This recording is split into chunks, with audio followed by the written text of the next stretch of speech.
Welcome to K-Drama School. I'm your host, Grace Jung, and class is now in session.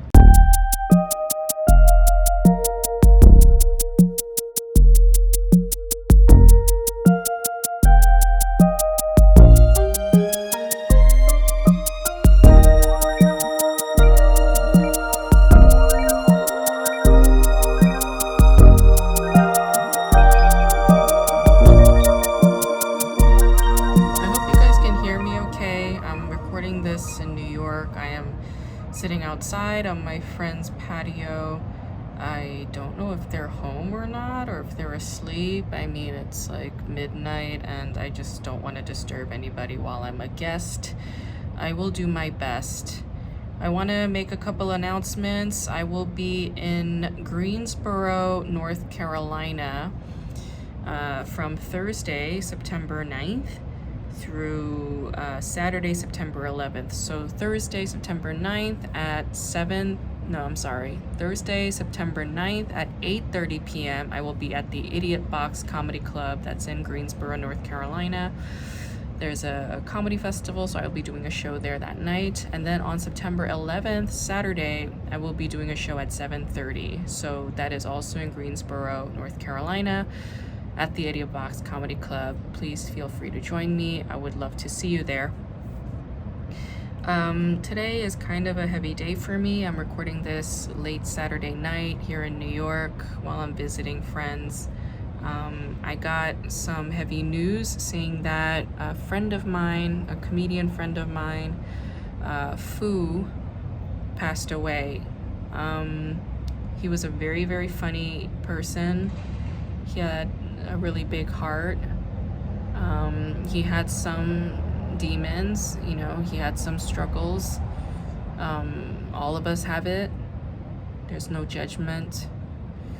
But the one thing that is completely, without a doubt, the truth is he was one of the funniest people that I knew. And, I spent a lot of time hanging out and talking to Fu in the spring and summer of this year, and really got to like this person a lot. And I just kind of regret not making more of an effort to hang out with him, because he did reach out to me a couple of times, and I don't know, I have my issues, my hang-ups, and I don't know, I guess I'm just realizing all of this stuff is pointless. We continue to do it. I continue to do it. I mean, the lesson for me was just life is fragile, and hanging on to ridiculous resentments at the end of the day don't matter, because we all end up dying, and we just don't know who's gonna go, right? I will not be having a guest on today. Today is just a special episode with me and you. The show that I want to talk about today is called DP. It's on Netflix. Okay, it's a very special original Netflix production, and it's only available exclusively on Netflix. It's different from the other Korean dramas, because all those other shows, they typically will broadcast it on a Korean broadcasting network or a Korean cable channel. So Koreans, back at the motherland, they'll be able to see these TV shows on their television sets, but this show they cannot. This show they can only see on Netflix. So that's now 2 Korean dramas. It's Netflix, and the other one is called Extracurricular. Both of them are on Netflix exclusively. What is the reasoning for that? Well, if you watched Extracurricular and if you've seen DP, you'll know that both of them break all the rules. Okay, so the Korea Communications Commission, or the KCC, they would typically censor all the smoking, nudity, excessive violence, images of dangerous weapons, swearing, all of that stuff it's not allowed. Even on Korean cable channels, they're not allowed. But you get to see all of that stuff on Netflix, okay?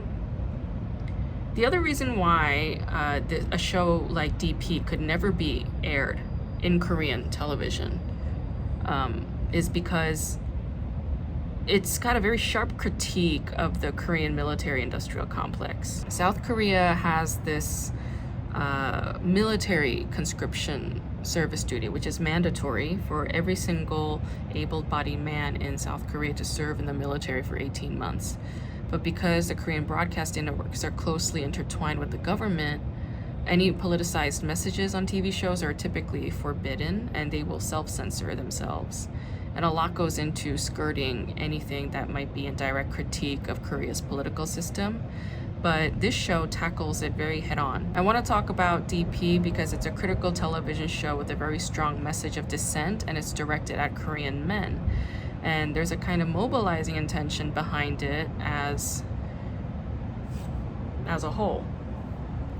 DP is a mini-series, so there are only 6 episodes, and the likelihood of a season 2 is most likely not even there, because I don't think they'll be able to do a season 2 for a show like this unless there's like a huge change in terms of the cast and the direction of the script. I don't have very high hopes for a season 2 for the show.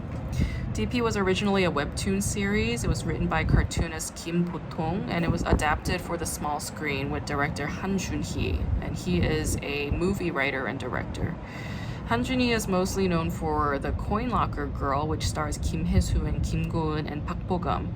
And I don't think it's a very good movie. It's an excessively violent movie, and it attempts at kind of a feminist sort of message, but it's way too aggressive for my taste. And if there were any moral threads that I was supposed to untangle, they were absolutely lost on me. DP is a really good show. I think it's an important show for the people to see if they want to explore Korean militarism, if they want to explore the civil war between North and South Korea, if they want to explore masculinity, bullying, hazing culture, neoliberalism, nepotism, cronyism, herd mentality, and potentially revolution. I guess I could go into the whole North and South Korea war thing, but I've discussed this already in my other episodes. I'll just very quickly sum it up and say that North and South Korea split at the 38th parallel in 1945, and then in 1950, North invaded the South. The USSR backed up the North, the United States backed up the South, and during this 3-year civil war, about 4 million people died. Most of them were South Korean. Well, they were Korean civilians on the Korean Peninsula. Okay, so North and South Korea never signed a peace treaty, so technically they're still in a state of war. All they did was they held a ceasefire, and this is still a problem to this day. So the threat of North Korea being this enemy is the reason why every single South Korean man is required to go and serve in the military. Okay. We have to recognize that the conscription duty is a very painful requirement for Korean men to face, and it causes a lot of social issues in modern Korean society because nobody wants to go. No man wants to serve in the military. They don't want to give up 2 years of their lives learning how to kill and fight people, okay? Serving in the Army, the Marines, or in the Navy, they're not voluntary like they are in the United States. If women in South Korea wanted to go and serve in the Korean military, then it's absolutely voluntary. But otherwise, this duty only falls on men. So it causes a lot of anguish among most young men. And you can see why when you're watching this show, because not only is the training very rigorous, right? But the drill sergeants, they break you down mentally, emotionally, and spiritually.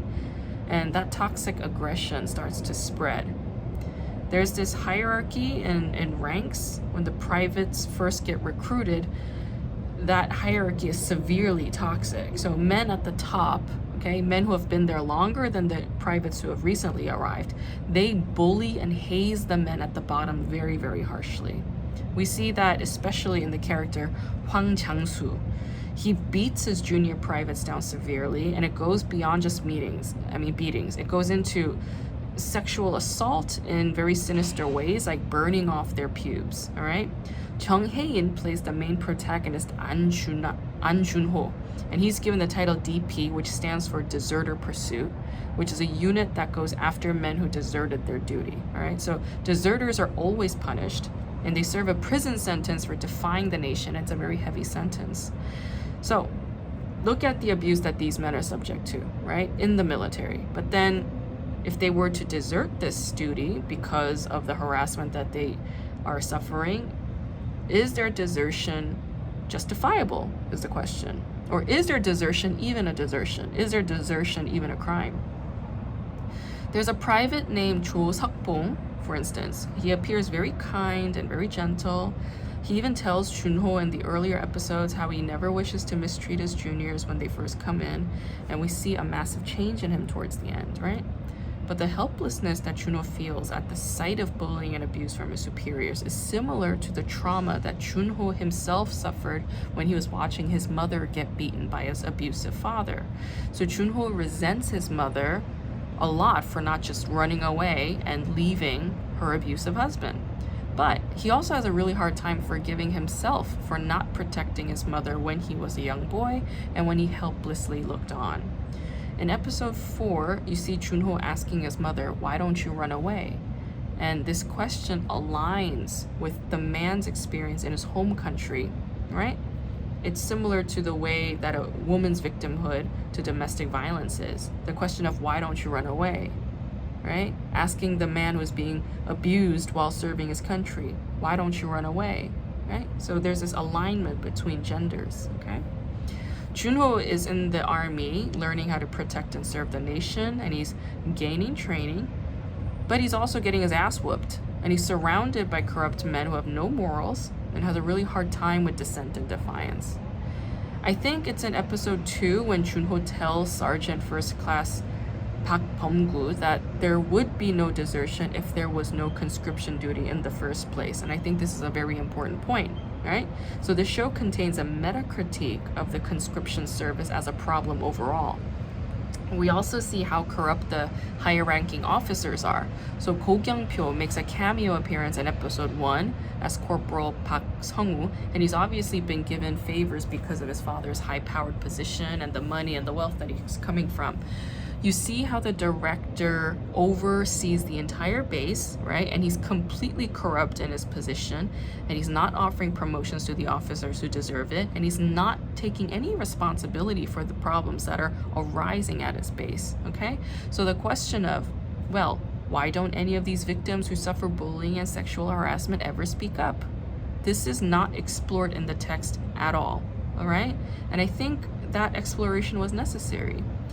We can sort of tell that the corrupt superiors have zero desire to bring anyone to justice because they fear poor publicity.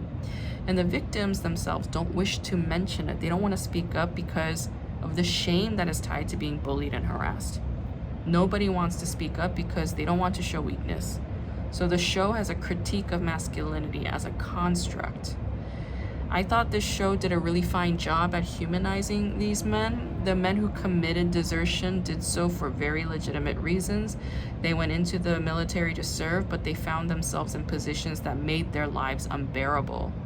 They were being humiliated, dehumanized, desexualized, and demeaned in every which way possible.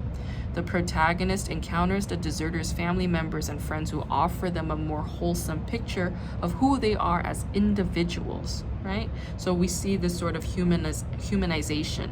And we see that these men they're sensitive and they're vulnerable. Some of them have issues. They are violent and aggressive, but a lot of them were good men who were just trying to live an upright and moral life. But getting drafted into this military duty and becoming exposed to these horrifying, violent occurrences turned them into what? Hollow, depressed, empty shells of human beings. And their number one threat as a whole is suicide. I have a friend who did serve in the conscription duty years ago, and he said that during the first 6 months of training is when the suicide rate is the highest among privates. So they're under constant surveillance. This is 24-hour surveillance. They're not even allowed to go to the bathroom without another private escorting them. They're not even allowed to masturbate. So it's a miserable time for these men during the first phase. And you can see that they're becoming not only mentally and emotionally broken down, but also physically. There is so much rigidity and restriction when a man enters the military. Okay, so a man's body is no longer his own. His body belongs to the state, and the puppets of that state, like government officials, and whatever those puppets want to see for their own amusement, these men are required to embody them. So you can say just as easily that the militarization of a man is emasculation. Not only is it emasculating because a man is essentially being raped by the state, forced by the law and by violence to follow orders that they don't wish to follow, but they are left to feel completely and utterly helpless. So disempowerment is part of the militarization of a man. It's part of the conscription duty. And this is very interesting because right now in Texas, they are removing abortion laws, the right to women's abortion. And think about this. It's somewhat comparable to the way that men get drafted into serving the state for defense purposes, right? Their body is not their own, okay? There's a really great book on the Korean conscription duty and militarism and gender. It's written by Professor Seung-Suk Moon. She's a sociologist at Vassar College. Her book is called Militarized Modernity and Gendered Citizenship in South Korea. And it's a very important text if you want to learn more about gender politics of conscription duty. So that's a book I would recommend. What this show DP does is it blurs the moral questioning around desertion. Is desertion necessarily a crime if a man is being abused and harassed? Or if a man has his basic rights taken away and his humanity robbed? If a man who lives in poverty has no caretaker for his sick and elderly grandmother, is desertion of the state more important than desertion of his elderly grandmother? So who is in the wrong? The deserter or the state that provides no support for such circumstances? The question of is desertion wrong also arises when we look at the South Korean military eating itself alive when it's supposed to be training in efforts to fight an imaginary enemy. That enemy is supposedly the North, but instead they channel all their pent-up rage and anger and feelings of injustice, feelings of helplessness, sadness, brokenness, and rage out against their juniors, right? And that cycle perpetuates. Who is fighting who and for what? All of this becomes very confused on this show. DP glorifies dissent and defiance. Whenever a character demonstrates dissent or defiance against their superiors, who they feel are standing on questionable moral ground, they take action. These actions are aligned with the act of desertion. Because desertion is a direct defiance against the state, one becomes a criminal. One loses their rights, even more than before when they couldn't even just be a free man. Once a person deserts, they can't use their own identification card because now they are a criminal at large. They can't get a proper job. They can't live a normal life. They've essentially given up their rights, right? When Junho and Hoyeol directly defy orders from their direct superior, or even when a senior ranking officer defies their seniors, the mise-en-scène very much glorifies them as heroes, okay? So the final shot in the last episode of the series is of Junho not following the troop when they go on their run, and he ignores the sergeant's orders. Instead, he starts running in the other direction, right? And we can hear his footsteps through the credits, and this suggests his own desertion, right? The question of why should a man protect and serve a nation that deliberately refuses to protect and serve him is a very prominent theme on this show. The way Junho breaks the fourth wall and stares directly at the camera lens in response to the sergeant's questions with a look of pure defiance, it speaks volumes. It's not just a question of defying the state, it's a message directed towards all men who are called to serve, to potentially defy the state's orders and refuse to conscript, okay? So it's got this sort of mobilizing, sort of protest effort behind it. We see in the final episode that the men who defied the boss's orders were all fired, right? They were all eliminated from their posts, but they did that in efforts to save a fellow private. Their attempt was to save Private Cho Seok-bong, who everyone in his civilian life absolutely loved. They loved what a gentle and sensitive soul he was. They loved him for loving anime and art and comics and teaching children.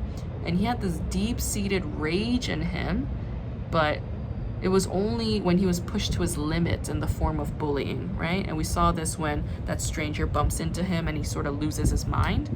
But Seok-bong's love for his artwork and his students is very much there, and seeing him go like that at the end of the show was really heartbreaking for me to watch, and I cried so much while watching that scene when we last see him. And then we see Juno just screaming in horror and agony. But it was a really painful scene. There are other issues related to the Korean military that this show does not address, but the military's homophobia is absolutely real in South Korea. Gay and trans conscripts get it especially bad, and any homosexual act is strictly forbidden in the Korean military, and it's punishable by law. If you want to read about queerness in Korea and gender, I have an article published on Jump Cut, a contemporary review of media, which you can access for free online. The article's title is Queer Politics of Korean Variety TV, State, Industry, and Genre. I'll post it on my podcast description for anybody who is interested.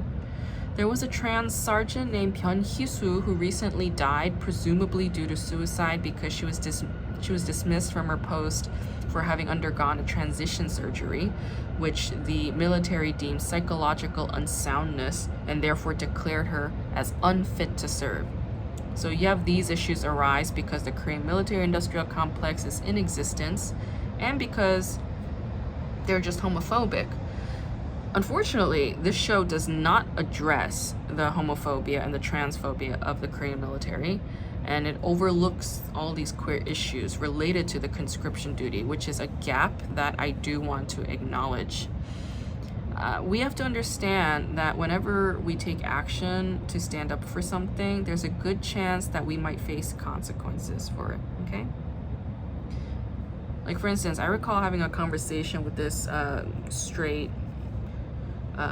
white cis man a bunch of years ago when I first got to LA, and he was in medical school and he was asking me what I was studying and how my values inform my work, and I told him that I was studying masculinity and that my feminist values inform my examination of masculinity and how society constructs it.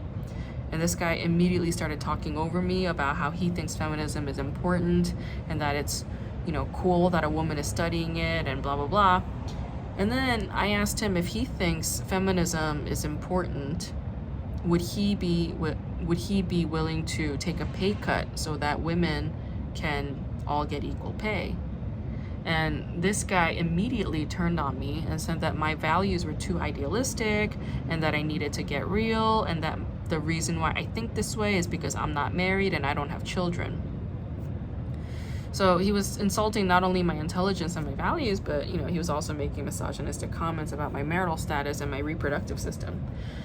In the final episode of DP, when we see those empty desks where the corporal and sergeant are no longer employed because they've been fired trying to do the right thing by a troubled soldier, we're shown this shot because the message is, if you stand up for the right thing, it's going to cost you, okay? You pay for your moral standing. That's an absolute truth. And this is why people who have money spend most of their time rationalizing why they deserve that money. At the end of the day, there's no way to place value on a human life. There's no way to place value on an individual. The belief that one individual is more valuable than another is the reason why we have all these horrible histories related to the human race, like slavery and colonization and indentured servitude and sexual enslavement, wars, unequal pay, global hierarchy, pollution, etc., right? Think about why ableism is a thing at all, okay? To consider one person less valuable or less worthy of being part of a society and forcing them indoors or in an institution where they're left to be forgotten and locked up, all right?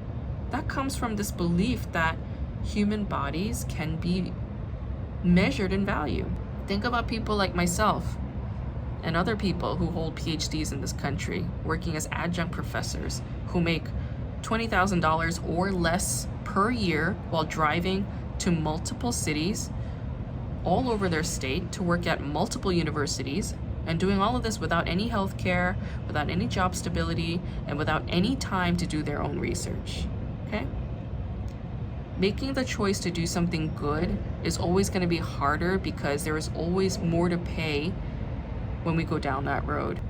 I just want to say that I am in support of South Korea abandoning their conscription duty, because it not only injures men, but it really greatly injures women. It really worsens the gender inequality in South Korea. And nobody is exempt from this issue. It hurts the families to watch their, younger brother or their older brother or their son go off to serve the country, becoming hardened soldiers. It hurts everybody. When these men come back, they come back changed, okay? They come back with a lower sense of self. And a lot of the times they take it out on women, right? So they come back, they get hired at a job. It takes them a while, but they eventually get hired at a job, and they start to form alliances amongst themselves, right? Because they were like, oh, we were sort of in the pits together, so we got to stick together. And they sort of create women as this mental enemy, when women had absolutely nothing to do with it. It had to do with other men, actually, creating this kind of system. So I genuinely hope for a better day, a brighter day, when the brutality of militarism stops all of the unnecessary violence. I want it to stop against the people of that country, and I wanted to, of course, stop all the wars in all the nations. Okay, of course I'm about world peace. Until that day comes, I just want to say that I will be working on myself, making efforts towards becoming a good and decent individual, and I encourage all of you to do the same, and to always know that, yeah, being on the right side of the path is always going to be a little bit harder, but you're not alone. There are a lot of us on that path. So I really encourage and support all of you to stay with it. Thank you for listening, you guys, and I'm sorry that I'm so out of it today. It was a really long day, and it was kind of a difficult day, but I wanted to keep my promise and make sure that this airs by Monday. So I hope that is worth something. And I really do want to hear from all of you, and let me know what you thought of DP. If you have any thoughts or opinions or comments, please email me, or you could put them in the comment box on Instagram. You could also post it on YouTube. But yeah, I'd very much like to hear from you. And thank you to the folks who have been emailing me. I've been reading them, and I have your requests. So I will make sure that I get to them, but I will definitely address them. Thank you all for reaching out. Appreciate it. Take care, you guys. Be well. Be kind to yourselves and one another.